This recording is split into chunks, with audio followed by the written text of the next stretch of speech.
안녕하세요. 이런 생각입니다. 오늘 해볼 생각은 노예제는 왜 폐지되었을까에 대한 생각을 해볼 건데요.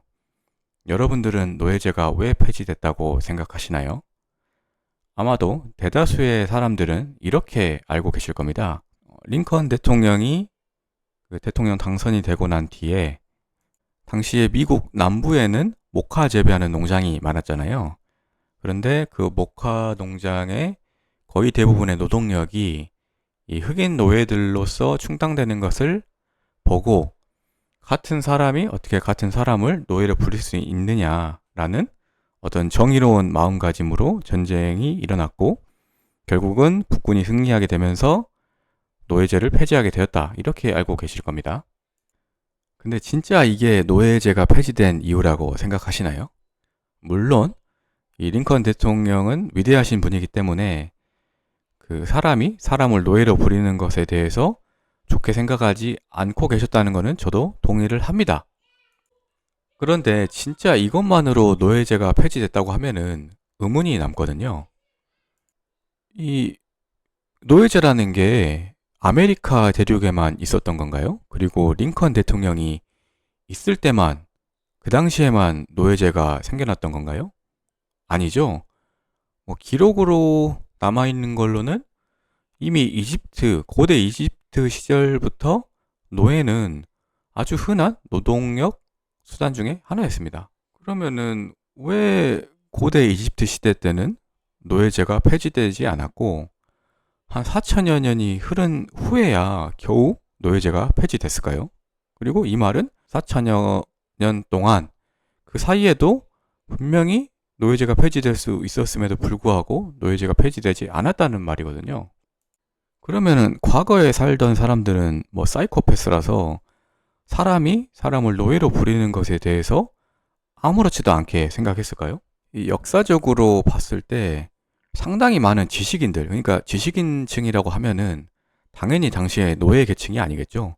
일단 글을 쓸 수 있었다는 거는 엄청난 특권층이었고, 그리고 노예가 한 말이 어떻게 기록에 남겠습니까? 당연히 권력에 굉장히 가까운 사람들이 노예제가 정당하지 않다라고 많은 기록을 남겼습니다. 가장 오래전 기록은 그리스죠. 그리스의 알키다마스나 디오게네스 같은 사람들도 노예제를 비판했고요. 그리고 로마의 세네카나 에픽테토스도 노예제를 비판했습니다. 그리고 스페인, 프랑스, 영국, 미국, 오스만 제국, 브라질, 러시아, 그리고 조선에서도 굉장히 많은 지식인들이 노예제는 비판을 했습니다. 근데 여기 제가 화면에 띄운 테이블을 보시면은 한 가지 패턴이 보이거든요. 뭐냐면은 이 아주 고대 시대라고 부를 만한 그리스나 로마 시절에는 그렇게까지 많은 사람들이 노예제를 비판하지 않았습니다. 그런데 거의 18세기, 19세기에 들어와서 정말 많은 지식인들이 노예제를 비판하기 시작했다는 게 보이실 겁니다. 이것을 하나 머리에 담아 두시고요. 그렇다면은 진짜로 어떤 게 노예제를 폐지하게 만들었을까인데 제가 생각하는 노예제가 폐지된 진짜 이유는 바로 가격 때문입니다. 매우 잘 알려진 것처럼 미국 남북 전쟁 당시에 링컨은 산업화로 상징되는 북군 소속이었죠. 그리고 반대로 남군 같은 경우에는 면화 농장으로 대표되는 사람들이 핵심 인사를 이뤘습니다. 그러면은 당연히 남군 같은 경우에는 이 목화 농장에 노예가 필요하니까 당연히 노예제 폐지를 반대하는 것은 이해가 되죠. 그럼 반대로 이 링컨 대통령이 전쟁을 치를 수 있게 사람들이 돈을 대줬으니까 전쟁을 할 수 있었던 거잖아요.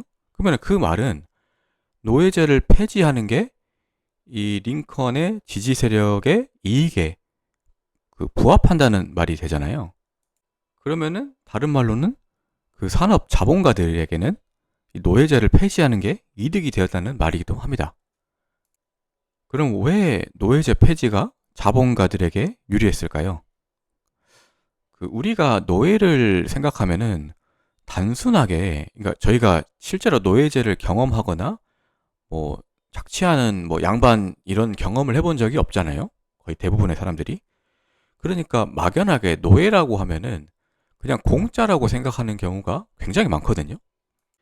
근데 생각을 해보면은 이 아메리카 대륙에 공급된 노예들은 이 유럽에 있는 사람들이 이 아프리카에 있는 흑인들을 잡아다가 아메리카에 가져가서 판 거잖아요.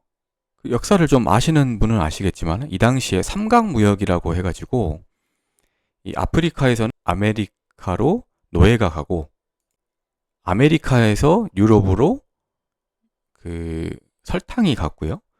그리고 유럽에서 아프리카로 금이 가는 이런 무역이 이제 삼각축이라고 해가지고 삼각무역이 이루어졌거든요. 그러니까 설탕이나 금처럼 노예도 상품의 일종이었다는 말입니다.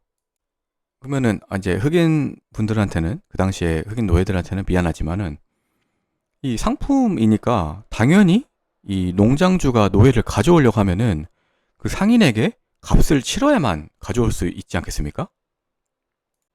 그러면 이때 초기 비용이 일단 아주 큰 금액이 들어가죠. 그리고 이렇게 비싸게 돈을 주고 산 노예가 죽어버리거나 아프면은 일을 못 하잖아요. 그리고 최소한의 생존 활동은 할 수 있어야 되니까 먹이고 재우고 입혀줘야 됩니다. 이렇게 보면은 노예제라는 게 굉장히 비싸다는 것을 아실 텐데 그럼에도 불구하고 왜 과거의 사람들은 노예제를 그렇게 오랫동안 유지했을까요? 지금 저를 포함한 대다수의 노동자들처럼 그냥 돈을 주고 사지도 않고 그러니까 초기 비용이 들어가지도 않고 돈만 주면은 알아서 먹고 자고 입는 이런 제도를 왜 도입하지 않았을까요? 그 사람들이 바보는 아니었겠죠. 왜 농장주들이 노예 제도를 유지할 수밖에 없었냐면은 뭐 일단 기본적으로 자기들이 노동을 하기 싫으니까 노동력이 필요하죠. 근데 그것뿐만 아니라 이 과거 노예 제도에서는 이 농장에서 일하는 것을 목적으로 이 노예들을 조달한 건데 이 농업 같은 경우에는 그냥 우리가 생각하는 공장하고 다른 게 하나 있죠. 바로 계절에 의해서 농사를 할 수 있는 계절과 농사를 할 수 없는 계절이 나눠져 있다는 겁니다. 그러니까 그 농장주가 이 노예를 그냥 지금의 노동자들처럼 그냥 단물만 쪽 빼고 뭐 보호를 안 해주면은 그 노예들은 당연히 다른 농장 주인에게 의탁할 수밖에 없겠죠. 겨울에 굶어 죽을 수는 없으니까요. 그러면은 그 한 해 동안은 이익이 굉장히 많이 나겠지만은 그 다음 해에는 그 농사 자체를 할 수가 없으니까 망해버리는 겁니다.